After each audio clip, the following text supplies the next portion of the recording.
Enemy starting में एक spaceship का पीछा कर रही होती है। नेक्स्ट सीन एक स्कूल का होता है जहाँ हमारा एमसी एक लड़की को देख रहा होता है और उसका दोस्त इतने में उसके पीछे आ जाता है, जिससे हमारा एमसी घबरा जाता है और वो हमारे एमसी से पूछता है तुम फिर उसे देख रहे हो। तो हमारा एमसी उसे वहाँ पे चुप करने के लिए कहता है क्योंकि सब उसे घूर रहे होते हैं और वो उसे बताता है कि मैं बस सही टाइमिंग का इंतजार कर रहा हूँ और बोलता है कि मैं आज हरुना चाम को प्रपोज कर ही दूंगा। अगला सीन क्लास का होता है जहाँ पे हमारा एमसी का फोकस तो हरुना चाम पे होता है और हमारा एमसी हमें पास्ट स्टोरी बताता है कि वो हरुना चाम को पहली बार जूनियर हाई स्कूल के सेकंड ईयर में मिला था और वो उसे वहीं पे पसंद आ गई थी और उसने उसे बार बार कन्फेस करने की कोशिश भी की, पर कभी उसके मुंह पे फुटबॉल आके लग जाता, कभी उसके ऊपर गमला गिर जाता, कभी उससे ट्रक उनको टक्कर मार देते और कभी उसके ऊपर से हाथी भी चले जाते। फिर वो आगे बताता है कि वो एक बार जब गार्डन में गया था, वहाँ के बागीचे को किसी ने खराब कर दिया था, पर एमसी को वहाँ पे किसी ने बैठा हुआ देख लिया तो सब और उसने सबको बता दिया। तो सारी क्लास को और सर को भी ऐसे ही लगने लगा कि वो सब एमसी ने ही किया है। फिर हरुना की फ्रेंड उससे पूछती है क्या तुम्हें भी लगता है ये सब रीतो ने किया है? तो फिर हरुना उससे बोलती है कि नहीं, मुझे ऐसा नहीं लगा। फिर हमारा सीन प्रेजेंट में आता है और हमारा एमसी एक और बार हरुना चांद को प्रपोज करने की कोशिश करता है और इतने में वहाँ पे बेस एक एस्ट्रॉइड जैसी कोई चीज वहाँ पे आके लैंड कर जाती है, मतलब क्रैश लैंड कर जाती है। अगले सीन में हमारा एमसी उसके घर आ गया होता है और उसके घर आते ही उसकी बहन उसे ग्रीट करती है, पर हमारा एमसी का मूड कुछ ज्यादा खास नहीं होता, इसलिए वो अपने रूम में चला जाता है और अपने रूम में जाके अपने दोस्त से बात करने लगता है। तो वो फोन पे बात कर रहे होते हैं तो हमारे एमसी का दोस्त उस पर हंसने लगता है क्योंकि वो फिर से हरुना को प्रपोज नहीं कर पाया और वो बोलता है कि तुम सारी चीजों में अच्छे हो, बस ये प्यार के मामले में कच्चे हो। और उसे बोलता है तुम्हें याद है मैंने एक बार तुम्हें लड़कियों की स्विम सूट में फोटोज दिखाई थी और तुम वो देख के वहीं बेहोश हो गए थे। तो एमसी बोलता है कि वो बहुत पुरानी बात है। तो हम एमसी का दोस्त उसे बोलता है कि जरा फिर एक बार हरुना को स्विम सूट में इमेजिन करो। तो वो उसे सोचते ही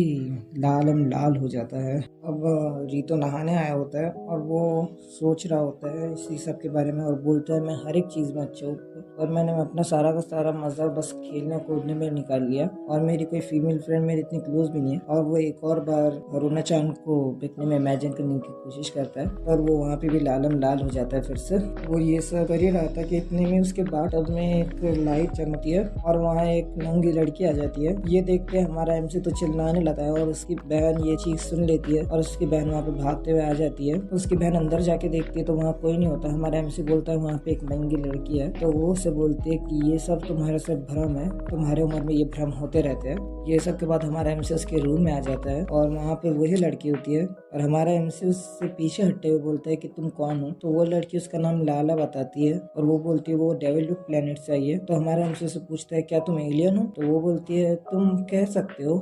एमसी पूछता है तो तुम फिर जैपनीज कैसे बोल सकती हो? तो वो बोलती है कि तुम्हें मुझ पे यकीन नहीं है। तो वो उसे अपनी पूंछ दिखाने लगती है और पूंछ के साथ में शायद से नीचे का माल मटेरियल भी, ये तो सिर्फ मैं जानता हूँ। फिर हमसे उससे पूछता है कि तुम मेरे बाथटब में कैसे आ गई? तो फिर वो उसे एक डिवाइस दिखा के बोलती है ये एक टेलीपोर्टेशन डिवाइस है और इसे मैंने बनाया, पर ये अभी तक पूरी तरीके से बना नहीं है, इसलिए ये सही जगह पे टेलीपोर्ट नहीं करता, बस इसी वजह से मैं तुम्हारे बाथटब में आ गई। फिर वो उसे बताती है कि मेरा कुछ लोग पीछा कर रहे थे स्पेस में, मैं उनसे बचते बचाते अर्थ पे आ गई। इतने में वहाँ पे उसका रोबोट आ जाता है और वो उस एमसी को बताती है ये मेरा फ्लोटिंग रोबोट है और वो उसका यूज करने लगती है और उसका यूज करना थोड़ा सा अश्लील टाइप का होता है क्योंकि उसका टावल उतारती है या फिर वो उसके कपड़े बन जाता है, पर वो कपड़े थोड़े से टाइट होते हैं। ये सिर्फ हमारा एमसी को पता है और हमें पता है, उसे तो नॉर्मल ही लगते हैं क्योंकि उसमें उसका माल मटेरियल हिल रहा होता है आराम से। इतने में वहाँ दो लोग आ जाते हैं और लाला पीके या फिर ऐसे कुछ नाम है इसका रोबोट का। तो उसे बोलती है कि मैंने तुम्हें कहा था ना कोई तुम्हारा पीछा ना कर पाए। तो वो दोनों वहाँ पे लाना को लेने आए होते हैं और ये सब हमारा एमसी कैसे सहल है क्योंकि वो तो मेन कैरेक्टर है। तो वहाँ पे एक फुटबॉल होता है तो हमारा एमसी एक स्लाइड लेके फुटबॉल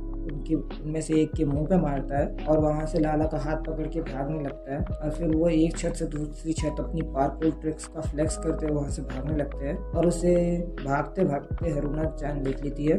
आगे वो दोनों उन दोनों से बचते बचाते एक पार्क में आ जाते हैं और वो दोनों भी उनका पीछा करते करते वहाँ पे आ जाते हैं और वो उन दोनों को चारों ओर से घेर लेते हैं, पता नहीं कैसे। पर वहाँ पे इतने में एक स्पेसशिप अपेयर होती है ऊपर और उसमें से एक बंदा नीचे आता है, वो शायद से इन दोनों का चीफ या कमांडर है और वो हमारे एमसी को लाला के सामने से हटने को कहता है और कहता है कि तुम यहाँ से हट जाओ, ये हमारा आपस का मामला है। हमारा एमसी से मना करता है और वो चीफ बोलता है मैं सिर्फ एक और बार बोलूँगा और फिर मैं जोर जबरदस्ती पे आ जाऊँगा। हमारा एमसी बोलता है मुझे डर तो लग रहा है पर मुझे करना ही होगा। तो वो चीफ लाला से पूछता है तुम ये सब बंद कब करोगी? तो लाला बोलती है मैं ये सब बंद नहीं करने वाली। तो उसे चीफ बोलता है कि तुम घर से भागना बंद कब करोगी? तो हमारा एमसी बोलता है वो घर से भागना। हमारा एमसी को रियलाइज़ होता है कि वो घर से भाग के आई है। और लाला बोलती है कि मैं ये सब जब तक बंद नहीं करूँगी जब तक कि मेरे फादर मेरे लिए रिश्ता ढूंढना बंद ना कर दे। और ये सब के बीच में वो अपना एक रोबोट या डिवाइस निकाल लेती है जो वैक्यूम क्लीनर की तरह सबको अपने अंदर खींचने लगता है। तो वो तीनों बंदों को भी अपने अंदर खींच लेता है। पर वो इतने में ही नहीं रुकता और वो सारी जगह को वहाँ पे खींचने लगता है। हमारा एमसी भी खींचा चला जाता है और वो जब तब वो उसे बोलता है कि इसे बंद करो। पर लाला ये भूल गई होती है कि उसे बंद कैसे कहते हैं। तो और वहाँ पे एक बड़ा सा एक्सप्लोजन होता है और सब कुछ वहाँ पे बिखर जाता है। अगला सीन नेक्स्ट डे का होता है जहाँ पे हमारा एमसी बस कल की बात सोच रहा होता है। और इतने में वहाँ पे अरुणा चांद उसे ग्रीट करती है और उससे पूछने लगती है कि उसने उसे कल रात देखा था। पर हमारा एमसी को यहाँ पे चांस मिलता है उसको प्रपोज करने का। फिर वो 5-6 बार मैं करने के बाद उससे प्रपोज कर ही देता है। और वो जब ऊपर देखता है तो वो वहाँ पे लाला अरुणा शाम की जगह लाला शाम होती है और बोलती है चलो फिर मंगनी पूरी हुई और मैं भी तुम्हारे बारे में ऐसी ही सोच रही थी। और वो बोलती है उससे चलो फिर जल्द से जल्द शादी कर लेते हैं। तो यहाँ पे इसका फर्स्ट एपिसोड खत्म होता है। अगर मुझे इस वीडियो का रिस्पॉन्स मिला तो मैं इसका अगला भी एपिसोड डाल दूंगा और नहीं मिला तो भी डाल दूंगा। मैं ठीक हूँ, मेरे पास कंटेंट तो है और मैं इसको कंप्लीट करने के बाद ही अगला कोई एनिमे स्टार्ट करूंगा। See you in the next video.